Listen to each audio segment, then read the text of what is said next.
Breaking news చూస్తున్నాం. 6 రోజులు గడుస్తున్న ప్రవీణ్ డెత్ మిస్టరీ ఇంకా విడలేదు. విజయవాడ నుంచి రాజమండ్రి వరకు హెడ్లైట్ లేకుండానే ప్రయాణం చేసినట్లు తేల్చారు పోలీసులు. హైదరాబాద్ నుంచి రాజమండ్రి వరకు 15 గంటల సీసీటీవీ ఫుటేజ్ ని పరిశీలించారు. విజయవాడ చేరుకున్న తర్వాత ప్రవీణ్ కుమార్ ఫోన్ 4 గంటల పాటు పనిచేయలేదన్నారు పోలీసులు.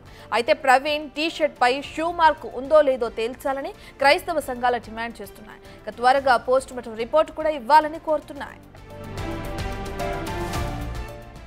తర్వాత అరౌండ్ 1 o'clock అట్లా వారు సౌటుపల్ టోల్గేట్ 1 o'clock సౌటుపల్ టోల్గేట్ పాస్ అయ్యారు. అంటే వరుసగా మనకి సీసీ కెమెరాస్ ద్వారా మనకు లభ్యమవుతోంది. తర్వాత కొద్దిసేపు ఒక విజయవాడలో మాత్రమే వారు విజయవాడకు వచ్చిన తర్వాత ఒక 3-4 hours వారి మూమెంట్ ట్రాక్ చేస్తున్నాం. వారు ఎక్కడున్నారు విజయవాడలో అనేది. కొంతమూరు పెట్రోల్ బంక్ దగ్గరికి అరౌండ్ 11:30కి రీచ్ అయ్యారు. అరౌండ్ 11:42కి ఈ నయారా పెట్రోల్ బంక్ దగ్గర ఈ ఇన్సిడెంట్ జరిగింది. సో వారి మూమెంట్ అంతా కూడా బయలుదేరినప్పటి నుంచి వారు మరణించేంత వరకు పూర్తిగా ట్రాక్ చేయడం జరుగుతూ ఉంది. విజయవాడలో వారు ఎవరిని కలిశారు, 4 గంటలు ఎక్కడ ఉన్నారు అనేది మాత్రము ఇంకా పూర్తిగా ఒక టీమ్స్ అక్కడ పూర్తిగా దర్యాప్తు చేస్తున్నాయి. విజయవాడ సిటీలో ఉన్న సీసీ కెమెరాస్ని కూడా మేము పరిశీలిస్తున్నాం. దీనికి సంబంధించిన పూర్తి డీటెయిల్స్ అందించడానికి మా ప్రతినిధి శివశంకర్ అందుబాటులో ఉన్నారు. రైట్ శివశంకర్, ఇప్పటికే పోలీసులు కొన్ని వివరాలని మీడియా ద్వారా ప్రజలకు వెల్లడించడం జరిగింది. అయితే క్రైస్తవ సంఘాలు ఎవరైతే ఉన్నారో వాళ్ళు ఇంకా కొన్ని అంశాలను డిమాండ్ చేస్తూ మనం చూస్తున్నాం. పోస్ట్ మార్టం రిపోర్ట్ని ముఖ్యంగా వాళ్ళు డిమాండ్ చేస్తున్నారు. మరి ఎప్పటికల్లా పోస్ట్ మార్టం రిపోర్ట్ వచ్చే అవకాశం కనిపిస్తుంది అంటారు శివశంకర్? చూసుకున్నట్లయితే 6 రోజులు గడిచినా కూడా ప్రవీణ్ ఎవరైతే పాస్టర్ ప్రవీణ్ ఉన్నారో అతని డెత్ మిస్టరీ అయితే వెళ్ళడం లేదని చెప్పుకోవాలి. పోలీసులు ఇప్పటి వరకు కూడా ఎటువంటి సీసీ ఫుటేజ్ రిలీజ్ ఎందుకు చేయట్లేదంటూ కూడా మహాజన రాజేష్ టీడీపీ అధికార ప్రతినిధితో పాటు అనేక మంది పాస్టర్ సంఘాలు కావచ్చు, ప్రవీణ్ ఫాలోవర్స్ వీరందరూ ప్రశ్నిస్తున్న నేపథ్యంలో నిన్న ఒక ప్రెస్ కాన్ఫరెన్స్ ఏర్పాటు చేసి హైదరాబాద్ నుంచి రాజమండ్రి వరకు కూడా పూర్తిగా సీసీ ఫుటేజ్ అయితే పూర్తిగా బయట పెట్టారు. అయితే ఇక్కడ సీసీ ఫుటేజ్ లో మిస్ అయిన అంశం ఏంటంటే విజయవాడ సుమారుగా అరౌండ్ 4:30కి చేరుకున్న ప్రవీణ్ మళ్ళీ రాత్రి 9:30 సమయం వరకు కూడా అంటే 9:13 ఏదైతే మనం చూసుకున్నట్లయితే గన్నవరం దగ్గర టోల్గేట్ వద్ద అయితే ఆయన మళ్ళీ తిరిగి వచ్చారు. ఆ మధ్యలో ఉన్న 4 hours ఏమైంది, ఆ 4 hours లో ప్రవీణ్ ఎక్కడ ఉన్నారనే దాని మీద అయితే క్లారిటీ ఇవ్వలేదు. ఎందుకంటే ఆ విజయవాడ సిటీ లోపల సీసీ ఫుటేజ్లు కానీ ఆ ఫోన్ అప్పుడు ఎందుకు ఆఫ్ లో ఉండింది, ఆ ఫోన్ కి మెసేజ్ కానీ కాల్స్ కానీ ఎందుకు రాలేదు అనే నేపథ్యంలో పోలీసులు ఎంక్వైరీ చేస్తున్నట్టుగా పోలీసుల వర్షంలో చెప్పుకొచ్చారు. అయితే దీనికి సంబంధించి ఆ క్రైస్తవ సంఘాల నుంచి పెద్ద ఎత్తున ఆరోపణలు వస్తున్నాయి. అయితే ఇక్కడ చూసుకున్నట్లయితే అసలు విజయవాడలో ఎవరిని కలిసారు, విజయవాడలో అతనికి సంబంధించిన వాళ్ళు ఎవరున్నారు, అతను విజయవాడలోనే అటాక్ జరిగిందా, విజయవాడ నుంచి అటాక్ జరిగితే కూడా అక్కడి నుంచి ప్రవీణ్ హెడ్ లైట్ లేకుండా రావడానికి కారణం విజయవాడలోనే ఏదైనా అటాక్ జరిగిందా అనే దాని మీద. అదే విధంగా చూసుకున్నట్లయితే ప్రవీణ్ టీ-షర్ట్ మీద ఎందుకు షూ మార్క్ ఉంది, అతను నిజంగానే జారిపడిపోతే అనే అనుమానాలను వ్యక్తం చేస్తున్నారు. ఈ నేపథ్యంలో అతని ప్రవీణ్ ధరించిన దుస్తులను కూడా ఫ్లోరెన్సిక్ ల్యాబ్ కు కూడా పంపించామని కూడా ఇప్పటికే ఎస్పీ ప్రకటించిన పరిస్థితి కనిపిస్తున్నాయి. సో ఈ నేపథ్యంలో అసలు ప్రవీణ్ ఏది హిట్ చేయకుండా అంటే కారు కానీ ఏది లారీ కానీ అసలు వెనకొచ్చేది ఏది హిట్ చేయకుండా డైరెక్ట్ గా ఎందుకు కిందకు వెళ్ళిపోతారు అనే ప్రశ్న. అంటే అంత దూరం జర్నీ చేసి వచ్చిన ఆయన కొంత దూరంలో ఉండగా ఎందుకు అతనంతటా ఆయనే కిందకి వెళ్ళిపోతారనే ప్రశ్న కూడా ఉత్పన్నమవుతున్న పరిస్థితి కనిపిస్తుంది.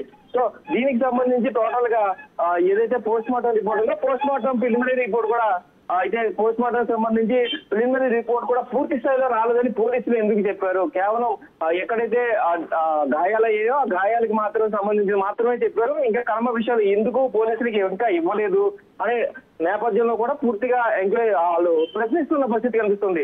అంటే పోలీసులే మాకు పూర్తిగా రిపోర్ట్ ఇవ్వలేదు, ప్రిలిమినరీ రిపోర్ట్ మాకు కొంచెమే ఇచ్చారు, దానికి సంబంధించి ఏదైతే చేతులకి దెబ్బలు తగిలాయి, రఫ్ అయినట్టుగా చేతులకి దెబ్బ తగిలాయి, అదేవిధంగా చూసుకున్నట్లయితే ఆ షోల్డర్ పైన ఒక గాయమైంది, పెదాలు కట్ అయ్యాయి అని 3 మాత్రమే రివీల్ చేయడం ఏంటి, కర్మ ఎందుకు రివీల్ చేయలేదు, పోలీసులు ఆ సమాచారాన్ని అధికారులు ఎందుకు ఇవ్వలేదు డాక్టర్స్ కానీ అనే నేపథ్యంలో కూడా పూర్తి స్థాయి అనుమానాలు వ్యక్తం అవుతున్నాయి.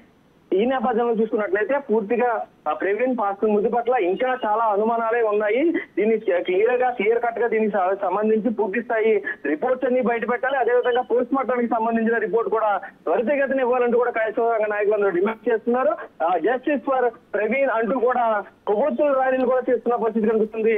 నిన్నంతా చూసాం, రాష్ట్రం అంతా కూడా నిన్నంతా కొవ్వొత్తుల క్యాండిల్ ర్యాలీస్ నిర్వహించారు. అదేవిధంగా ఈ రోజు కూడా అనేక ప్రాంతాల్లో కూడా క్యాండిల్ ర్యాలీస్ నిర్వహించడం, ఈ రోజు ఆదివారం కావడంతో చర్చలో ప్రత్యేకంగా ప్రవీణ్ కోసం పూర్తి స్థాయి ప్రార్థనలు కూడా చేస్తున్నారు. ఆయన న్యాయం జరగాలంటూ కూడా రత్న.